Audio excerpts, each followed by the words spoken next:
اس فانی عارضی اور ختم ہونے والی زندگی کو ہم نے اپنا مطمع نظر بنایا ہوا ہے۔ خوف خدا، فکر آخرت اور بارگاہ الہی میں حاضری کا احساس معدوم ہوتا جا رہا ہے۔ نتیجہ سامنے ہے، کثرت ذنوب نے ہم پر آفات و بلیات اور مصائب و آلام کے وہ پہاڑ توڑے کہ الامان والحفیظ۔ حالانکہ کتاب و سنت ہمیں اس بات سے آگاہ کرتے ہیں کہ ہم انبیاء کرام صلوات اللہ علیہم اجمعین کے علاوہ کوئی فرد بشر معصوم نہیں۔ ہر انسان سے خطا، لغزش اور غلطی کا صدور ہو سکتا ہے، لیکن بہترین خطا کار وہ ہے جو اپنے کیے پر نادم و شرمسار ہو، جسے اس حقیقت کا احساس ہو کہ میرا بد عمل محفوظ کر لیا گیا ہے اور میرا رب مجھ سے اس بارے میں یقیناً پوچھے گا۔ یہی وجہ ہے کہ صاحبان ایمان کو بار بار گناہوں کے تریاق کی طرف متوجہ کیا گیا ہے۔ قرآن کریم کی 10ویں آیات مبارکہ توبہ و استغفار کی اہمیت بیان ہے۔ سینکڑوں احادیث مبارکہ میں انابت اور رجوع الی اللہ پر روشنی ڈالی گئی ہے۔ ایسا نہ ہو کہ بندہ گناہ کا ارتکاب کرنے کے بعد مایوس و پریشان ہو جائے، بلکہ کتاب مبین میں خطا کاروں کے واسطے صاف صاف اعلان کر دیا گیا ہے۔ اللہ کی رحمت سے نا امید نہ ہو، پھر سچے دل سے استغفار و توبہ اور باری تعالیٰ کے سامنے اقرار معصیت کی خیر و برکات دونوں جہانوں میں نصیب ہوتی ہے۔ ایک حدیث مبارکہ میں جناب رسول اللہ صلی اللہ علیہ وآلہ وسلم نے ارشاد فرمایا، جو کوئی استغفار کو لازم پکڑے، اللہ تعالیٰ اس کے لیے ہر تنگی میں آسانی، ہر غم سے دوری کا سامان پیدا فرمائیں گے اور اسے ایسی ایسی جگہ سے رزق نصیب فرمائیں گے جہاں سے اس کا گمان بھی نہ ہوگا۔ دوسری حدیث مبارکہ میں ارشاد فرمایا گیا، قیامت کے روز جو شخص اپنے نامہ اعمال میں استغفار کی کثرت پائے، اس کے لیے خوشخبری ہے۔ سنن ابن ماجہ۔ بعض لوگ یہ کہتے سنائی دیتے ہیں کہ ہم توبہ کے باوجود گناہوں سے باز نہیں آ رہے، تو پھر ایسی توبہ اور ایسے استغفار کا کیا فائدہ؟ حالانکہ حدیث مبارکہ میں جناب رسول اللہ صلی اللہ علیہ وآلہ وسلم نے ارشاد فرمایا، جو شخص استغفار کرتا ہے اسے گناہ پر اصرار کرنے والا نہیں سمجھا جائے گا، اگرچہ دن میں 70 مرتبہ وہ اس گناہ کا ارتکاب کیوں نہ کرے۔ مذکورہ حدیث مبارکہ کی تشریح میں حضرت علماء کرام فرماتے ہیں، گناہ پر اصرار کرنے والا وہ ہے جو استغفار نہ کرے اور گناہ پر شرمندہ بھی نہ ہو۔ ابن الملک رحمت اللہ علیہ فرماتے ہیں، جو کوئی معصیت و گناہ کا کام کرے اور اس کے بعد استغفار کر لے اور اظہار ندامت سے کام لے، وہ برائی پر اصرار کرنے سے نکل گیا۔ گناہوں پر شرمسار ہونا، اپنے لغزش کا اقرار کرنا اور اپنے جرم کا اعتراف کرنا وہ مبارک و بابرکت عمل ہے جس کا توڑ شیطان کے پاس نہیں۔ امام اوزائی رحمت اللہ علیہ فرماتے ہیں، ابلیس نے اپنے چیلوں سے کہا، تم انسانوں کو کس طرح گمراہ کرتے ہو؟ وہ کہنے لگے، ہم ہر طریقے اور ہر جہت سے انہیں گمراہ کرتے ہیں۔ ابلیس نے جواب میں کہا، کیا استغفار کے بارے میں بھی تم نے انہیں گمراہ کیا ہے؟ یہ سن کر ابلیس گمشاتوں نے کہا، استغفار تو وہ عمل ہے جو توحید باری تعالیٰ کے ساتھ جڑا ہوا ہے، اس پر ہمارا زور کیسے چل سکتا ہے؟ ابلیس نے کہا، میں انسانوں کے درمیان ایسی چیز پھیلاؤں گا جس پر انہیں استغفار کرنے کی نوبت نہیں آئے گی۔ امام اوزائی رحمت اللہ علیہ فرماتے ہیں، شیطان نے ہمیں انسانوں میں خواہشات و تمناؤں کو پھیلایا، جسے کوئی گناہ نہیں سمجھتا وہ اس پر استغفار بھی نہیں کرتا۔ استغفار کے بے شمار فوائد ہیں، جن میں سے چند درج ذیل ہی استغفار گناہوں کی بخشش کا ذریعہ ہے۔ ارشاد باری تعالیٰ ہے، جو شخص برائی کرے یا اپنی جان پر ظلم کرے پھر اللہ سے استغفار کرے تو وہ اللہ کو بخشنے والا، مہربان کرنے والا پائے گا۔ استغفار گناہوں کے مٹانے اور درجات کی بلندی کا ذریعہ ہے۔ رسول اکرم صلی اللہ علیہ وآلہ وسلم نے ارشاد فرمایا، اللہ تعالیٰ جب جنت میں نیک بندوں کے درجے کو بلند فرمائے گا تو بندہ عرض کرے گا، پروردگار یہ مرتبہ مجھے کیسے ملا؟ اللہ تعالیٰ فرمائے گا کہ تیرے لیے، تمہارے بچوں کے لیے استغفار کے سبب۔ استغفار ہر طرح کی طاقت و قوت کی زیادتی کا ذریعہ ہے۔ ارشاد باری تعالیٰ ہے، اے میری قوم کے لوگوں، اپنے پالنے والے سے اپنی تقصیروں کی معافی طلب کرو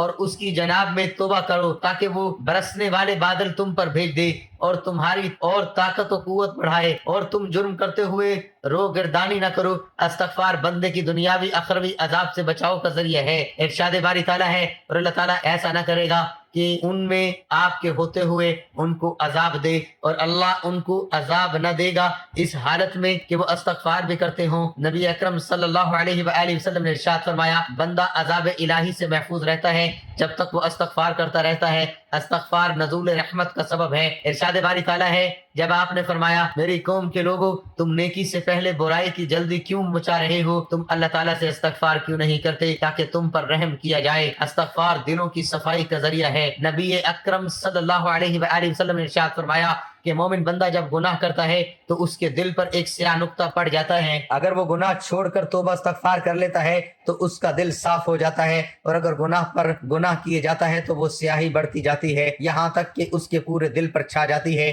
یہی وہ رین ہے جس کا ذکر قرآن مجید میں ہے۔ استغفار قربت الہی کا سبب ہے۔ ارشاد باری تعالیٰ ہے، اس نے تمہیں زمین سے پیدا کیا اور اس نے اس زمین میں تمہیں بسایا ہے، بس تم اس سے معافی طلب کرو اور اس کی طرف رجوع کرو، بے شک میرا رب قریب اور دعاؤں کو قبول کرنے والا ہے۔ استغفار اللہ کی محبت اور اس کے لطف و کرم کا سبب ہے۔ ارشاد باری تعالیٰ ہے، تم اپنے رب سے استغفار کرو اور اس کی طرف توبہ کرو، یقین مانو کہ میرا رب بڑی مہربانی والا اور بہت محبت کرنے والا ہے۔ بعض گناہ کبیرہ کی بخشش کا ذریعہ ہے۔ نبی اکرم صلی اللہ علیہ وآلہ وسلم نے ارشاد فرمایا کہ جس نے کہا استغفر اللہ الذی لا الہ الا هو الحی القیوم واتوب الیہ، تو اللہ تعالیٰ اس کے گناہ کو معاف فرما دے گا اگرچہ وہ میدان جنگ سے بھاگا ہو۔ ناظرین، یہ حدیث مبارکہ ہے، اور جب بھی آپ کو کوئی مشکل پیش آئے، کوئی مشکل، کوئی مسئلہ یا تکلیف درپیش ہو، تو اس حدیث مبارکہ کو اپنے سامنے ضرور رکھنا، انشاءاللہ اس سے آپ کو کوئی فائدہ حاصل ہوگا۔ جان لیجئے کہ عمر بن عاص نہایت برگزیدہ صحابی گزرے ہیں، حضرت عمر کے دور میں مصر کے گورنر رہے ہیں، تو کسی صحابی نے عمر بن عاص سے کہا کہ میں نے نبی کریم صلی اللہ علیہ وآلہ وسلم سے یہ سنا تھا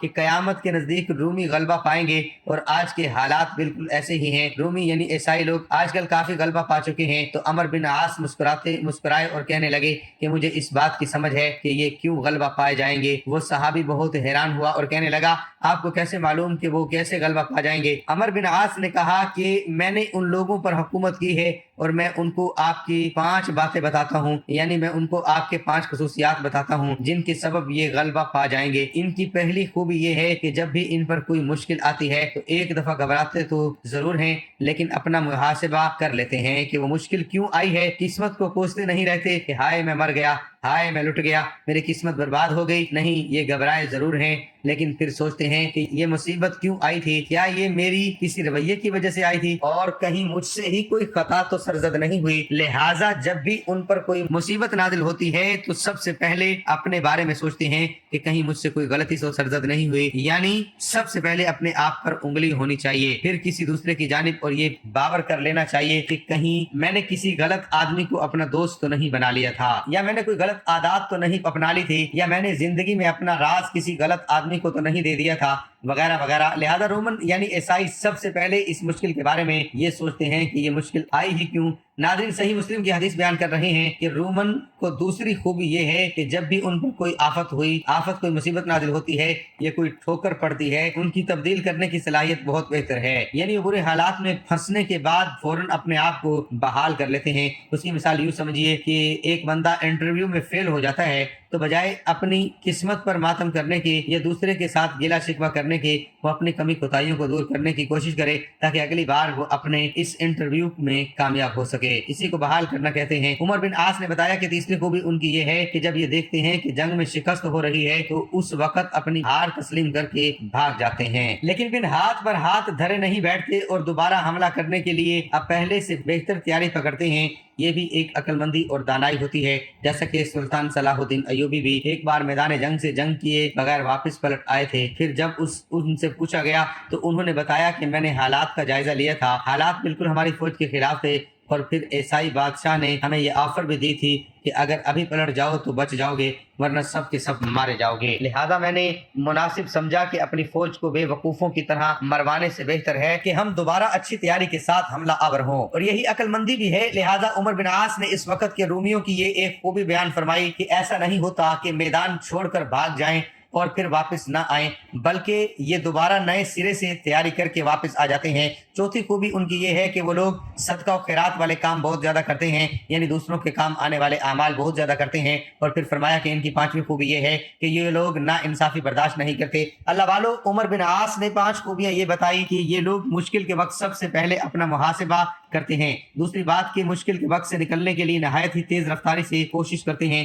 تیسری بات یہ کہ جب جنگ سے بھاگتے ہیں تو واپس پھر پلٹ کر آتے ہیں اور پہلے سے بہتر تیاری کے ساتھ آتے ہیں۔ یہ کہ آپس میں ایک دوسرے کے انتہائی خیر خواہ ہیں، ایک دوسرے کی ہر ممکن حد تک مدد کرتے ہیں۔ اور پانچویں خوبی یہ ہے کہ ناانصافی برداشت نہیں کرتے۔ دراصل عمر بن عاص نے یہ ہم مسلمانوں کو تعلیم دی تھی کہ اپنے اندر یہ 5 خوبیاں پیدا کرنے والا کبھی بھی زندگی میں مایوس اور پریشان نہیں رہتا اور اپنے مشکل سے مشکل حالات سے جلد باہر نکل جاتا ہے۔ لہٰذا ان سب خوبیوں کے ساتھ ہی ہر شخص ہر وقت اللہ رب العزت سے توبہ استغفار کرتا رہتا ہے تو یقیناً اللہ پاک کی مدد اس کے ہر حال میں شامل ہو جاتی ہے اور یوں وہ اللہ سبحانہ و تعالیٰ کا لاڈلا بن جاتا ہے۔ ناظرین اکرام، اب آپ کو بتاتے ہیں کہ یہ عظیم الشان تسبیح کون سی ہے جو جس کو پڑھنے والا اللہ تبارک و تعالیٰ کا لاڈلا بن جاتا ہے۔ وہ تسبیح ہے استغفر اللہ، یعنی یا اللہ مجھ گناہ گار کو بخش دے۔ یہ جملہ اللہ تبارک و تعالیٰ کو بے حد پسند ہے۔ جب کوئی بندہ انکساری سے یہ اعتراف کرتا ہے اپنے گناہوں کا اور اللہ تعالیٰ سے بخشش طلب کرتا ہے تو اللہ تبارک و تعالیٰ بے حد خوش ہوتے ہیں اور اللہ تعالیٰ ایسے شخص کے لیے اپنی رحمت کے دروازے کھول دیتے ہیں، پھر اس کو اتنا عطا فرماتے ہیں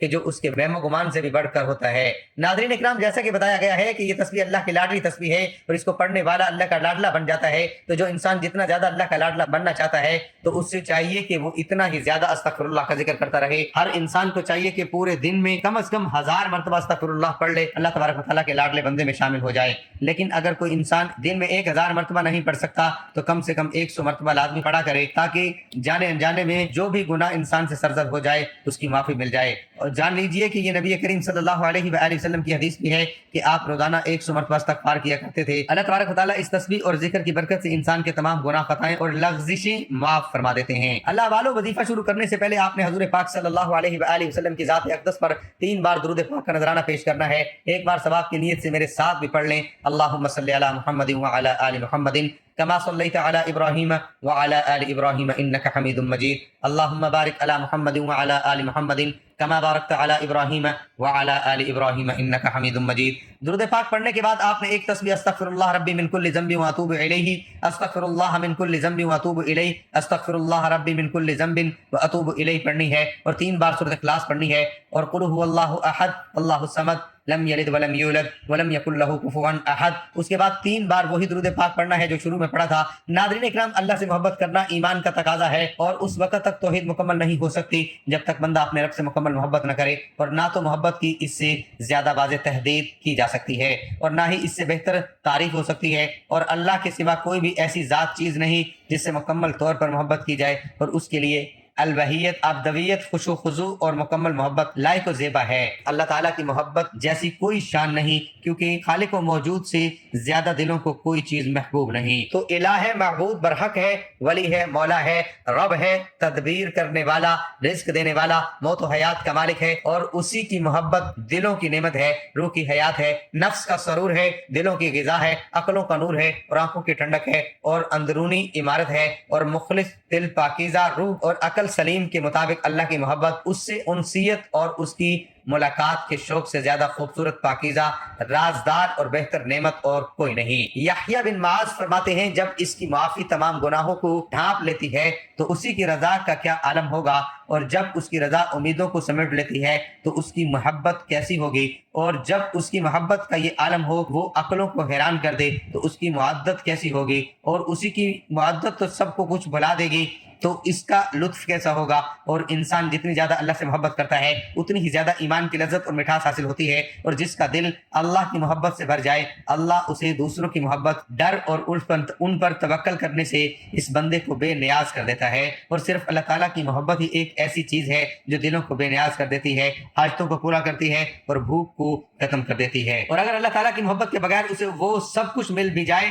جس سے اسے لذت حاصل ہو تب بھی اسے امن و اطمینان اور سکون نہیں مل سکے گا، اور آنکھوں کا نور، کانوں کی سماعت، ناک کا سونگنا، زبان کا بولنا، ان تمام نعمتوں کے ختم ہو جانے سے اتنی تکلیف نہیں ہوگی جتنی تکلیف دل سے اللہ کی محبت نکل جانے سے ہوگی، بلکہ اگر دل اپنے حقیقی خالق و مالک اور معبود کی محبت سے خالی ہو جائے اور روح مردہ ہو جائے تو وہ جسم کی خرابی سے کہیں زیادہ نقصان دہ ہے۔ حقیقی محبت یہ ہے کہ آپ خود کو مکمل طور پر اس ذات کے حوالے کر دیں جس سے آپ محبت کرتے ہیں، یہاں تک کہ آپ کے پاس کچھ نہ رہے، اور اللہ کی سچی و حقیقی محبت وہ ہے جو دیگر تمام محبتوں پر غالب اور مقدم رہے، اور بندے کی تمام تر محبتیں اسی اللہ کی محبت کی تابع و تحت ہونی چاہیے۔ چاہیے. اسی میں بندے کی سعادت اور کامیابی ہے. محبت کی مقدار میں محبت کرنے والوں کی مختلف درجات ہیں. اس لیے اللہ تعالیٰ نے مومنوں کی محبت کو شدید کہا ہے اور فرمایا ہے والذین آمنوا اشد حبا للہ. اور ایمان والے تو اللہ کی محبت میں بہت سخت ہوتے ہیں. اللہ تبارک و تعالیٰ سے دعا ہے کہ نیکی کی بات کو سننے سمجھنے اور اس پر عمل کرنے کی طاقت و توفیق ہمت عطا فرمائے. میرا سنانا اور آپ کا سننا اپنی بارگاہ الہی میں قبول اور منظور فرمائے. آمین. ناظرین سے گزارش ہے کہ اللہ تعالیٰ کے 99 ناموں میں سے کوئی ایک نام لکھ کر کمنٹ میں ضرور شیئر کریں. اللہ ہم سب کا حامی و ناصر ہو. آمین.